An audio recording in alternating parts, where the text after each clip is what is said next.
Welcome to the B-Sides and Beers podcast.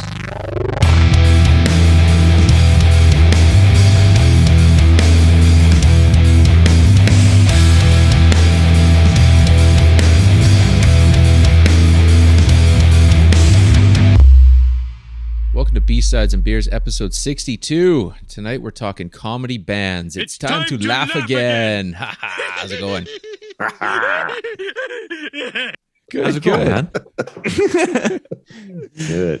Good. Super excited for this one. This is a tough one, or a different one, I should say. I don't know what the word is, but I'll get into that. We'll talk about that.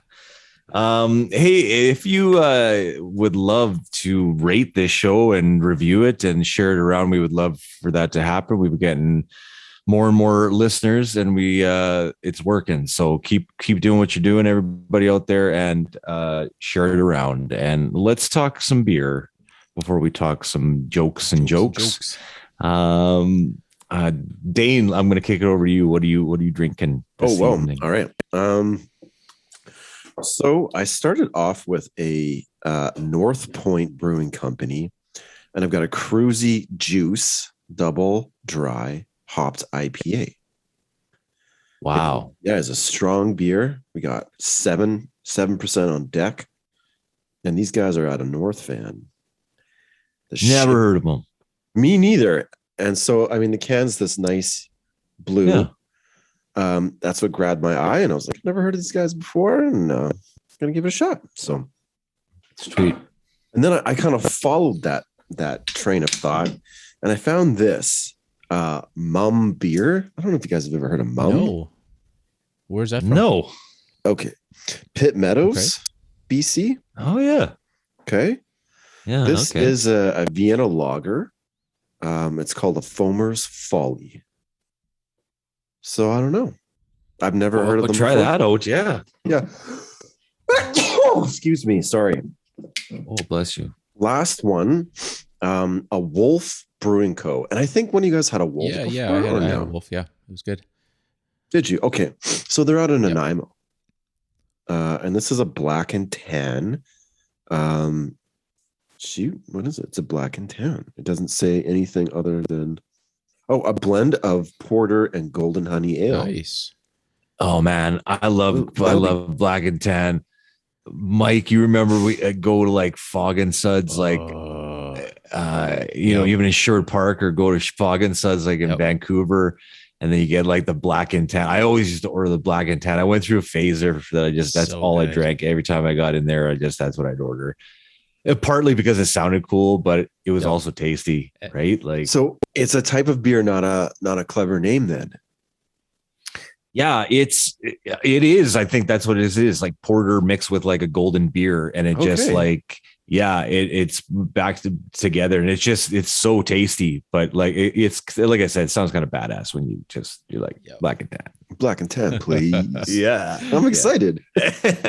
Yeah, let me know how that is, because I've never seen that or in a can, right? Like always just on the menu. So do they physically? They'll put a little porter in your pint, and then they'll go over to the other tap and put in the golden ale. Or is it and then it kind of like you get a little bit of suspension happen if they come to the table fast enough, but if not, it just kind of all blends together, but you have a little bit at the bottom, right? But it's just tasty. Yeah, cool. It's so good. So right good. on. Yeah. All right. Tea. All right. We're going Parallel 49. They've got a new offering. It is a lime. What is that? Cerveza. And it is the Cerveza. That's a G. It looks just like a G to me. I don't know. It's a weird handwriting thing. It's Steve Kitchen. Fiesta. Steve Kitchen. Fiesta. Oh, look at that. That's great. It's like a gecko or a lizard. Kind of possessed gecko, like wearing a party hat. So it's really good. Yeah, it's awesome. It's 4.3%. So I've had that once before, about a week ago, and it was so good I went back for another. And the other one, we're going way out east, farther than we've gone before on this show, I think. Let's see, this is Bracebridge, Ontario. And it is Muskoka Brewing. Muskoka Brewery, a hazed and confused juicy IPA. I like that. Oh, it's a good can super too. cool. Yeah. So There you go. All right. Okay, from Muskokie, I'm going Whistler Brew and Co. And I get these it feels like the last 3 years, every time they come out, the Bear Paw Honey so Lager. good. Yeah. Yep, so good. With the Smiling Bear, 5%. Can't go wrong. It happens every summer, and with that goes with the grapefruit ale. And I can't get into the grapefruit thing, man. I don't know what it is. I've never been able to do anything that's grapefruit. No way.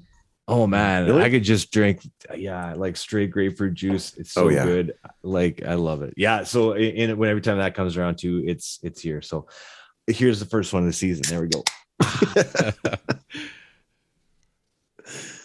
Jokes and jokes and jokes. Yeah. What? Whose idea is this? Sorry, it wasn't mine. I know this was my idea, I think, and I've just been digging into a lot of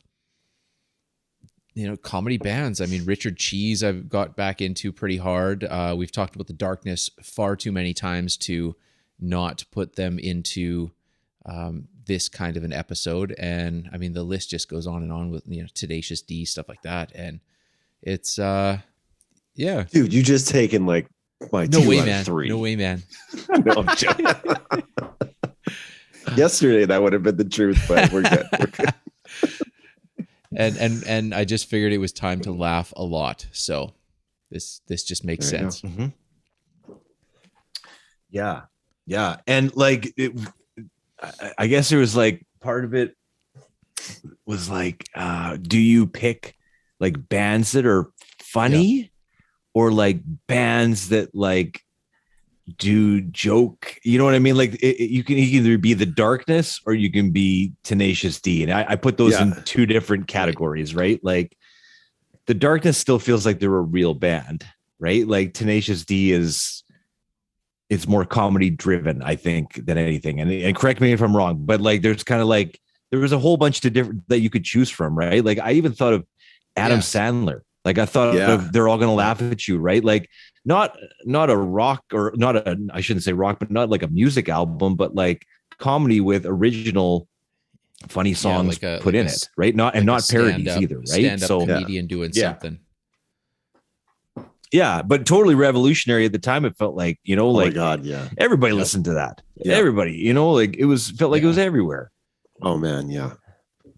But it's just there was a wide range to choose from, I guess, on this topic, depending on how you took it. For me, it really helped to just kind of loosen the definition a little bit, because in the beginning I was just like, oh my God, I can't think of anything other than Spinal Tap and Tenacious D and The Darkness, of course.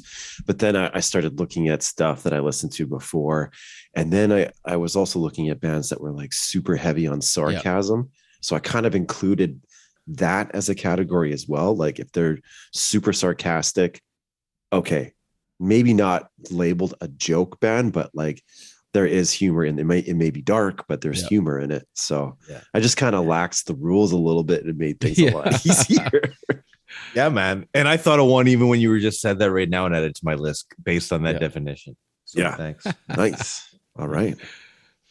So what do we want to do here? We want to snap her around the horn, or what do you? Okay. Well, let's start with the gent who picked the topic. Mike, it's all yours. I'm going to go way back to my first memories of any sort of a comedy band artist, and it's going to be Weird Al Yankovic. Have to. That's where. Yeah, you got to start this whole show off with Weird Al. I think that's. I mean, without him, there's none of this, right? Yeah, no question. And just reading about him was like all the different like interactions that he has had. It's just been great. Great to read. Like, does this guy have a book? Because I think that would be very entertaining to go through. No doubt, right? Yeah, he must. And like when it goes from the albums to the movie UHF, which is easily it is in my top 5 to 10 movies comedy movies of all time. It's one of these flicks that I can watch a million times, and I have, and it's still hilarious. Yeah. Yeah, I agree. And I saw that as a child too, and thought that it was hilarious as well, and still have it on DVD. Because I don't think it's on, maybe it is on the streaming service somewhere out there, but it's so good. It's a classic. Oh man, I totally forgot about that. Yeah. And that was my introduction to him. Yep. Kramer's in there. Yeah. There's more people in there too, but it's a good one. And you know what? That was my first introduction, I think, to Weird Al. And then he was on Much Music all the time. Yeah. It felt like, right? And I thought he was Canadian. Like when I was a kid, I thought, well, this guy must be Canadian because he's on here all the time, right? And then, I find out later, no, but I mean, he's a pioneer. He started it all. I mean, way back in late 70s anyway. And then and it's totally still going. Mad. He's still selling out like mad. And the albums that he's put out that were cleared by the specific artists that he was parodying, and everyone just loved it. Yeah, except for Coolio, who thought that. Are you serious? That was like the best Amish one. Paradise. The Amish Paradise. Yeah, I know that was. But he was like, I don't think that they're going to take the meaning of the song seriously. They're going to start making a pair of jokes about it, right? This is serious. That's okay because this is a gangster's paradise. That's okay because Madonna and Michael Jackson let him do whatever the hell he wanted, I guess. So once you have, MJ loved once you them. have their okay, it doesn't matter what Coolio says. Yeah, exactly. Oh, and there was I don't know if you saw that Prince one too, where he was at the American Music Awards, and before that he found out that he was going to be sitting in the same row as Prince, and he had asked, Prince had said no to him doing any parody songs, and Weird Al said he received a telegram from Prince's management that said, you must not make any eye contact with Prince at all during the show. Oh. He was like, I guess he hasn't lightened up. So, yeah. Come on. Yeah. But yeah, I mean, what can you say? He's kind of done it all, and it's famous. Like it was popular, very popular back in the day. Massive. Right? Like, it feels like that would not be as big now. That would not catch traction. Well, like having that's an interesting over thought. 150 parodies. Like nuts, man. Yeah. Nuts. Yeah. So you think if he hadn't done it, someone wouldn't have filled his shoes? Someone wouldn't have done that it way. And I don't think it would have kicked things. So. It's the whole drug dealer analogy, isn't it? If I ain't doing it, someone else is gonna do it. Yeah. So exactly. You don't think someone else would have? He sparked something in just the culture. I mean, he changed the culture of comedy. I think, and it's a joke, but like the quality of production, like Eat It was, I don't even know when that came out, like early 80s, mid 80s, but the fat costume that he was wearing was amazing. Like that memory is burned into my the brain. videos overall, right? Yeah. Like the videos, you think about those videos and they were great, and they got lots of rotation on Much Music too, because we all saw them. Yeah. Right. Like multiple times. Yeah. Totally. Just iconic. And he did something that was very different, where you look back at comedy groups that, did their own kind of parodies of songs, but it was more vulgarity than like they were pushing different lines, and he was doing it clean, and it was still hilarious. And, once again, the production value. So yeah, for me, that's the start of all of it. So. And I had a chance, man, to see him in 99 at the Jubilee. I think it was around that time, and I turned it down, and I still kind of kicking myself. It was one of those shows that I just would have wished I would have gone to in the end. Yeah, I wish I would have had the stub for that one. But next time he comes rolling through. Yeah, no, I mean he's still doing it, so it would just be sweet to You could add take that to the the kids list. too. Would be awesome. Oh yeah, it's family friendly, right? Like just like you Yeah. said, it's clean. Yeah. It's clean.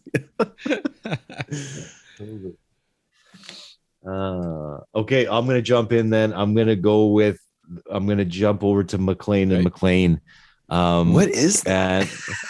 And You sent the oh, picture of man. the album. It's so good, man. Oh my Yeah, god. sucking their way to the top.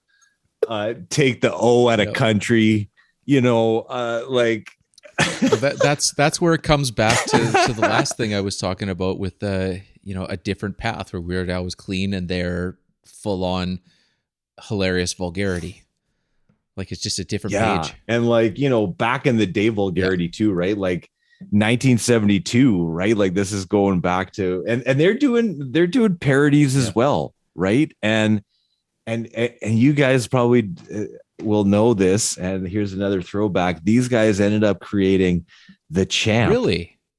In the way. In the 80s. What? Yeah. So they created the Champ. And so that's and then they went like they licensed it and it kind of went out there. Pardon. But they did it. That was all them.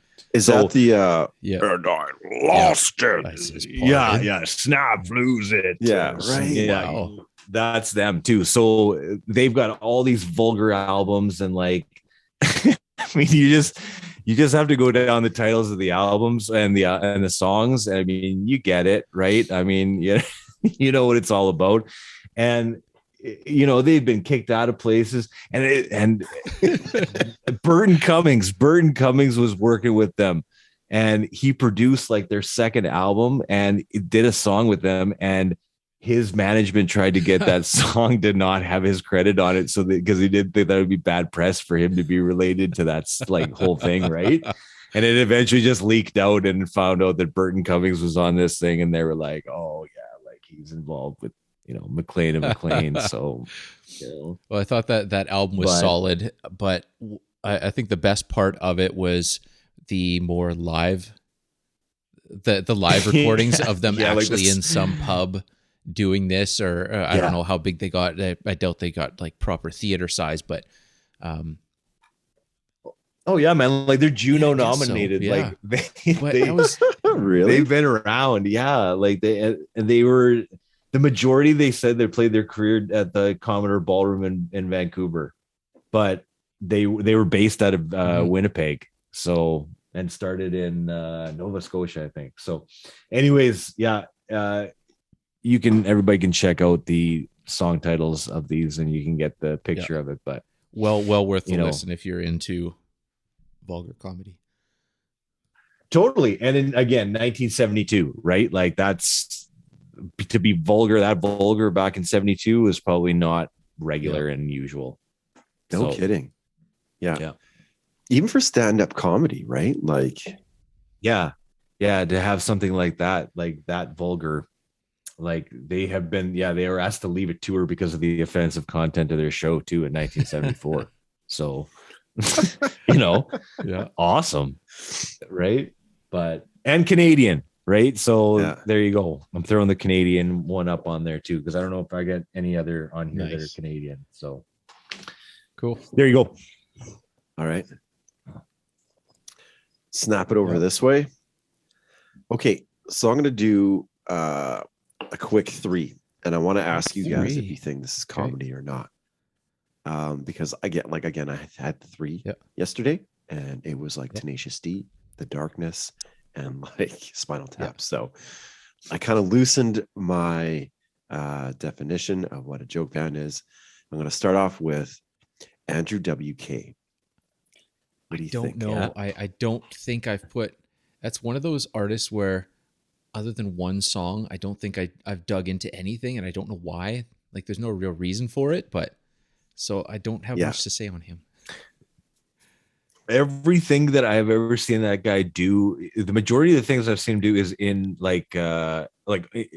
in concert, right? Like in video, right? So and he's another one of those guys where I'm not quite sure how to take him because like I watched his Saturday Night Live performance even from like way back in the day, like 2004 or something. Yeah. And he like whipped his hair the entire show, like just headbanged the entire show, even while he was singing.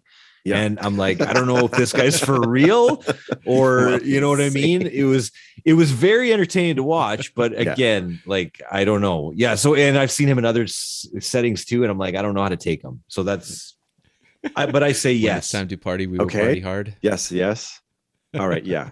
I think so too. I mean, he's done some collaborations with Nardwar and the Evaporators. Again, I didn't really know how to take him, but from what I've seen, I think it's a joke. It has to be. And when he's rocking out on stage with his pizza guitar, his pizza shaped guitar, it's like, okay, this is okay. All right. Okay. Second one. Eagles of Death Metal. Yeah, that's a tougher one for me. Again, it's kind of like, I think of that just more of as a side project, more than anything. Full on. I mean, if you take a look at the past contributors, there's like 50 people that have been in that band. Yeah, so it's more of an art project than a band, but they are a band. Like, I've seen them. Like, I've seen them at concert. They're a band. So what sticks with them, like, comedically? Is it just the lyrical content, or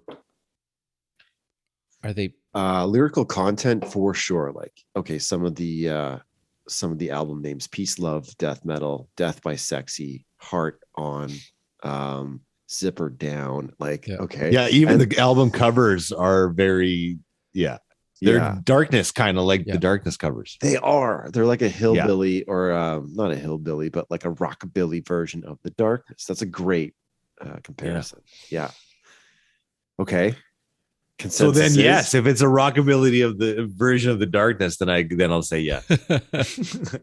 See, I never really considered these guys a joke band, but I remember listening to them quite a bit back in the day, and like I would usually like laugh, have a smile on my face, and like really, I mean, it's summer music. It's 100% summer music. Yeah, you don't take that too seriously, but it's yeah. Okay. Last one.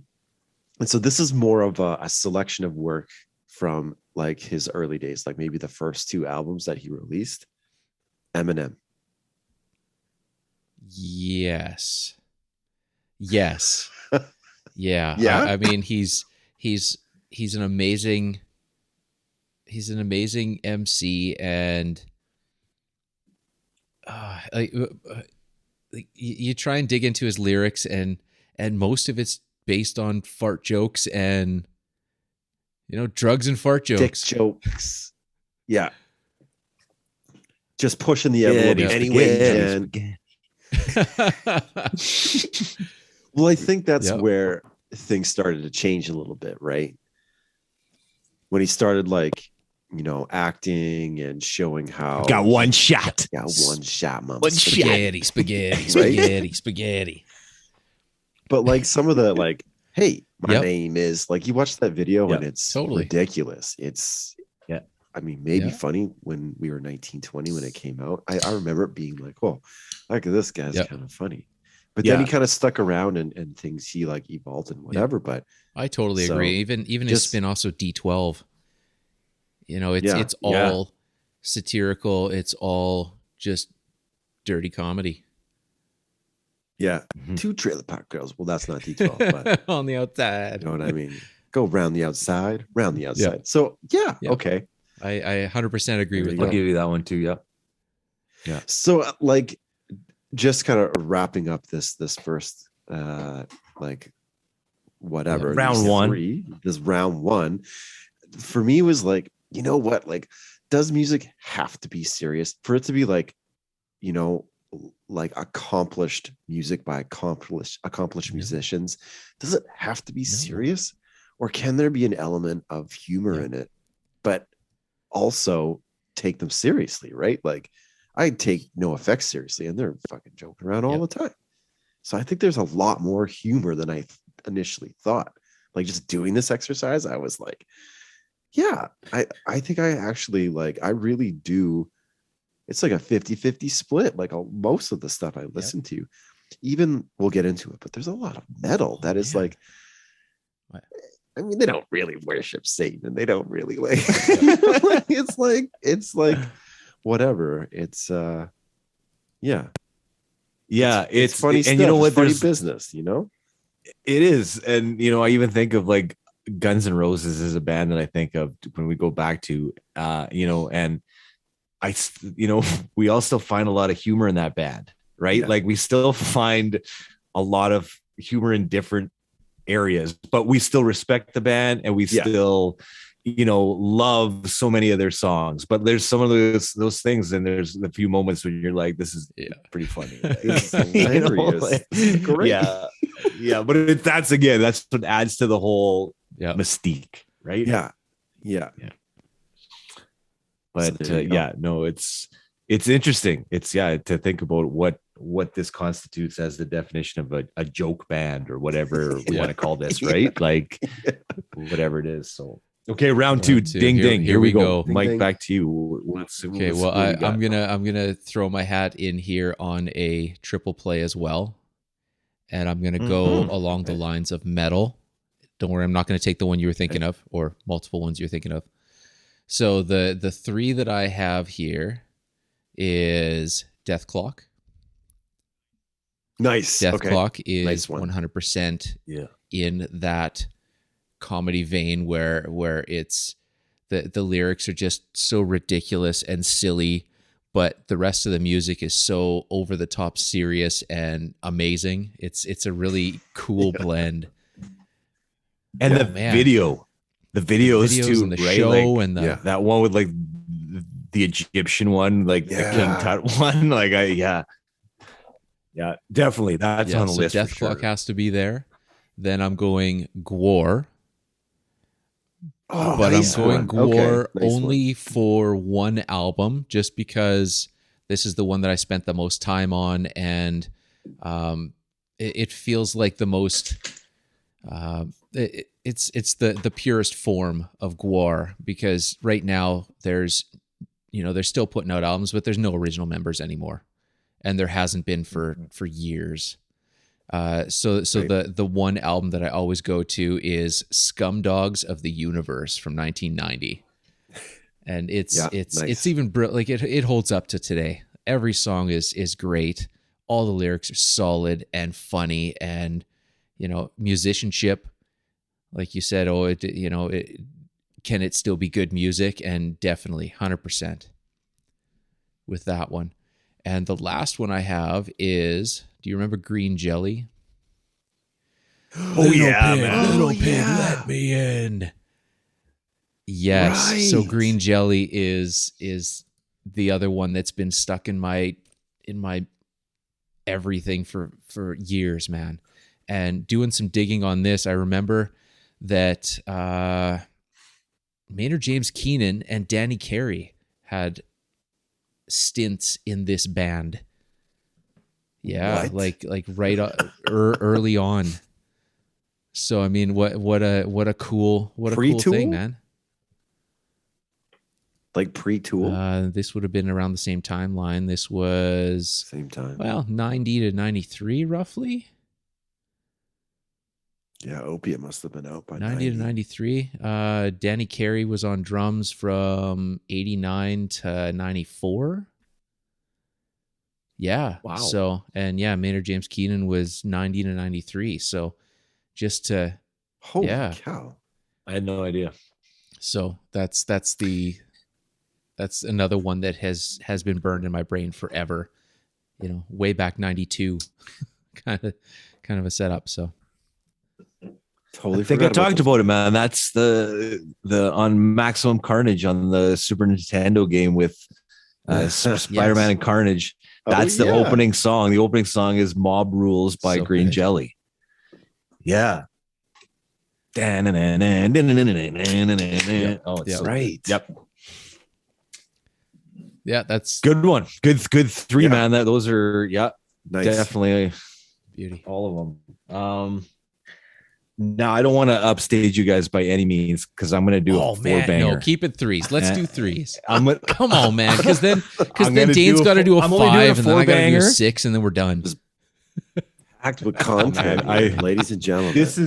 I'm only doing a four-banger because it fits within the 90s. All right. Okay, so it's under that bracket. So I want to keep it all together in one nice little package. So the first one is the Flaming Lips. Okay. Oh. And we saw them live, wasn't it? Yeah. In Calgary for that. What was that fest we Yeah. went to with STP? Mhm. And Yeah, I mean, this is another band that I remember. The very first song with She Don't Use Jelly was the very first song that I heard that they did, right? Yeah. And again, a quirky band that just stuck out for me in the 90s that was completely different than anybody I had ever listened to. Yeah. And they didn't really change that MO for the entire rest of their careers. So, when you got a million people dressed as Teletubbies dancing on your stage and you're walking around the crowd in a inflatable ball. I mean, it's the stage show with that, man. It's next level. Yeah. I mean, if you got bored with the music, there was still the stage show. When you go to a show and know they're going to put on a proper production. Yeah. Yes. Okay, I'm keeping these quick because I got 4 in a row. The next one is Cake. Oh, really? Cake's an interesting one because I think I only know 2 songs of theirs. So yeah, like it's all like lyrically, right? Like it's and I mean, doing I Will Survive Gloria Gaynor too as probably their biggest song, but it's another band that I think of that again you don't take too seriously. And I don't think they take themselves too short seriously. skirt, long jacks, Flaming Lips, Presence, the United States of America. Yeah. Okay. Yep. Good one. Mm-hmm. Yeah. And kind of self-explanatory on that. I mean, songs about peaches and, anyway. He's made. And the last one. Oh, okay. Oh, sorry. Go ahead, man. I was going to say he's made a hell of a career as Casper Baby Pants. Yeah. Right. Like he's got, he had a good start of his career. And then, I think he was doing that kind of stuff all along too. I think so. Right? Like, yeah. And just a side note, sorry to slow things down. No. Here. I always wonder about the kiddie music. Like, again, one of those things that people don't really take seriously. But if you look at the number of streams, like the Wiggles, it's in the billions, nuts, man. It's crazy. You know why though? Probably, man. They probably put that on repeat and then just let it go for life. Yeah, right, for sure. But like, you can compare like the Wiggles or whomever to like it's Drake. massive. I mean, the amount that people like digest that content is up there. It's just in a different context. Anyway, I always like marvel at that stuff. It's amazing how much they get listened to. And you're right, it's probably on repeat. Put the kids to sleep when you're driving to grandpa's place or whatever. But yeah, they're always screaming for it for whatever reason. The kids want it. Yeah. And my last one, maybe even a one-hit wonder, if you want to call it, Ugly Kid Joe. Yes. I don't know if I would go comedy too much with them. There's probably bits and pieces, but again, love it. Just something about that band. I always love that song, man. I don't know what it is, but it's a good karaoke song too. Yeah, in the right crowd. So that's my 4-banger. Cake, Flaming Lips, Pot USA, Ugly Kid Joe, all in the 90s. There you go. Nice. All right. Dane, you're up. I'm up. Okay. So I think this is what got me out of my slump. Because again, I was just like, oh my God, I can't think of anything. Then I remembered this one band called Austrian. Yes, get to the chopper. Yeah. Get to the chopper. So good. They've even released, I think, 2 Christmas EPs. And like, they are fucking hilarious. I try and put them on. But I mean, it is like it's like metalcore. It's like, so good. no one really appreciates that around here besides me, Yeah, but it's so good. so funny. So basically it's the singer, vocalist Tim Lambesis. Anyway, the dude from As I Lay Yep. Dying. So like a band that I listened to from time to time back in the day, like fairly serious, like metalcore band. But side project is an Arnold Schwarzenegger Themed. It's like all themed Arnold. spoof. Yeah, it's all Arnie themed songs, and they're Yep. great. Rubber baby and buggy bumpers. Again, like the yeah, oh, man. yeah, so good. And like again, I have to like preface the Christmas album is so good. It's so funny. You have just been erased. Yeah. If it bleeds, we can kill it. They're all there great. You go. So honestly, I thought you guys would not have heard Love of them it. before. So I put in so much time with them, man. Yeah. Really awesome. Good. Yeah. So there we go. Austrian Death Machine. That's a solid round two. We have enough to go around for round three. Now we're switching themes to a different style of music. I'm going to gear things down a little bit. So I've got 3 here. So one is going to be Richard Cheese. Yeah, his stuff is Lounge pretty funny, Against the man. Machine. So he does all lounge versions of R&B songs and metal songs and rock songs and just anything that was super popular. Like, all these songs. I mean, he goes from Belle Biv DeVoe, Doomy to People Equal Shit for Slipknot, or like everything. He's got rage stuff. He's got his catalog is unreal. I think he's got maybe 5 albums. Closer by 9 Inch Nails is my good. favorite. Lounge style. It was just lounge desert style. But yeah, everything he put out is brilliant. And I remember the first time I ever heard him, I was at a comedy club in Edmonton, and it was between comics, and I went to go use the washroom, and the People Equal Shit came on, his version of Slipknot's, and I couldn't stop laughing. It caught me by surprise, and yeah, I've been a super fan since. So, and super professional. I mean, the band that he's with is unreal. So the second one I have here is John Benjamin. So he's the comedian. He's done the voice. He does the voice of Archer. I don't know if you've seen the. Oh, that's who that guy is. I didn't know that. Bob's Burgers. Yeah. Oh yeah. Okay. Oh, I howled, man. I spilled my coffee on myself on like Thursday morning. I played it, and I just John Benjamin, Jazz Devil. So this album is him. He goes and he brings on these amazing jazz players. So there's drummer and saxophone and like everything, and he is playing piano, but he doesn't know how to play piano. He's never played piano ever. So basically it's him and these brilliant jazz players, and they play all their parts perfect, and you hear every once in a while it's like plink plink plink plink plink plink plink plink plink plink plink. It's so but good. It has like a jazz feel to it, which is so hilarious. It's like very close. Oh, it was just as a professional like jazz trio or whatever quartet behind them, and it just like sets them up for the solo. But it just fits. And every once in a while he'll stop and say, "Come on, guys, keep up. Come on, keep up." Yeah. Oh. That's great. Yeah. Totally can't original. Get enough of that now. And the last one of this is, do you remember the Dan Band?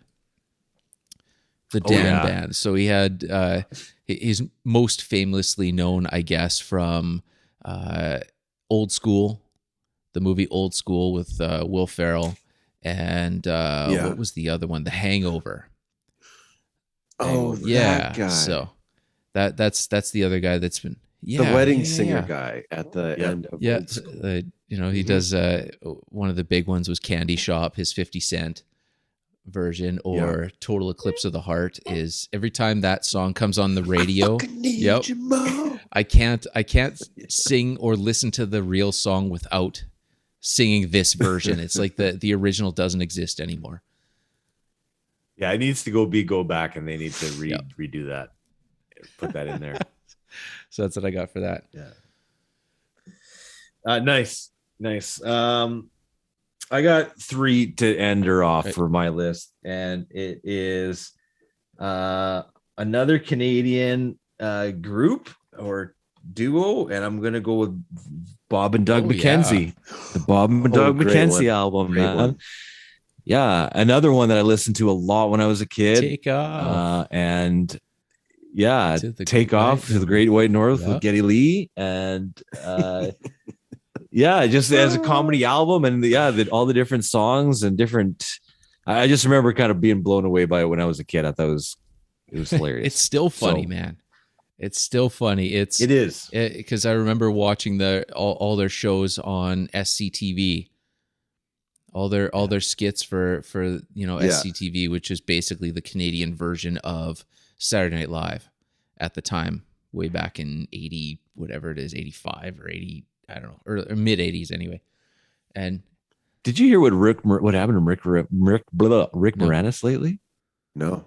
He went out walking in New York City, and somebody just punched him in the face, man. Just walking in Central Park, and just somebody came up and just punched him square in the mouth. That, but I didn't get all the details of it. Yeah, and I don't think they knew who it was. Nobody that he knew. It was just somebody that wanted to punch Rick Moranis that day, I guess. How could you want to punch that man? Come on. Yeah, right? Yeah, he was in Ghostbusters. Mm-hmm. I mean, he was in this. So, anyways, Bob and Doug. I got to give a shout out to Lonely Island, because it feels like they are another one of those kind of parody groups that took things into the next phase for Dick in a Box and I'm on a Boat, and lots of ones that caught on and had lots of traction, so I feel like they're kind of important in that whole landscape too, because they were big. So, and the last one, which I should have thrown into the 90s one, and I don't know what you guys think about this one, but I'll end it on that. It's Primus. Good one. I could totally see that. Yeah. I don't know. Again, their Primus sucks, and that's, we know what their albums are all about and what the lyrics are all about, and I don't know. I think that they fit in there. So 100%. Cool. That's my list. And Dave Mustaine. Yep. Dave Mustaine. Shout out. I've got to throw. You think Megadeth's a joke band? No. He takes it too seriously for it to be a joke band. Do you think Slayer's a joke band? No. See, this is where it gets difficult. Think they take right? themselves seriously, though? Yeah. They did for a long time. They did for a long time. Fair enough. And there's no other band on this list where someone would be so obsessed with them that they would carve Slayer in their arm with a knife. And sure, but that's the interpretation of theatrics, right?